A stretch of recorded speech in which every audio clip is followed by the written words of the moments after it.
এইফালে ৰাস্তা পুৰা খালী হৈ আছে আৰু এইফালে নামঘৰত লাইট জ্বলি আছে, মানে ৰাতিপুৱাৰ সময় সেইবাবে লাইটটো জ্বলি আছে। মই আৰু মোৰ লগত আকাশ আমি দুইটাই ঘৰৰ পৰা ওলালোঁ 4টা বজাত। খোজকাঢ়ি আহোঁতে 4:45 মান হৈ গ'ল, মানে পুৰা আন্ধাৰ হৈ থাকোঁতে আহিছিলোঁ। এতিয়া অলপ অলপ ঘিটমিটকৈ পোহৰ হ'ল। পানীগাঁও গৈ আছোঁ, পানীগাঁও বাটতে স্কুটি এখন পালোঁ। ৰাস্তাটো সম্পূৰ্ণ খালী, তাৰ মাজতে বৰ্তাই স্কুটিখন লৈ আহি আছিল। বৰ্তাৰ স্কুটিখনৰ পিছফালটো মানে চিটটো খালী দেখিলোঁ।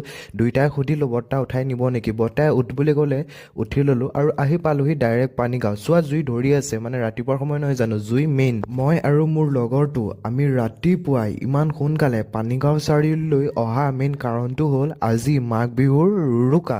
আৰু মাঘ বিহুৰ উৰুকাৰ ৰাতিপুৱাৰ দিনাখন পানীগাঁও চাৰিআলিত মাছৰ উজান বোলে বহুত হয়, আৰু সেই দৃশ্যটো উপভোগ কৰিবৰ কাৰণে আমি দুইটাই ৰাতিপুৱা সোনকালে শুই উঠি আহি পালোঁহি পানীগাঁৱত।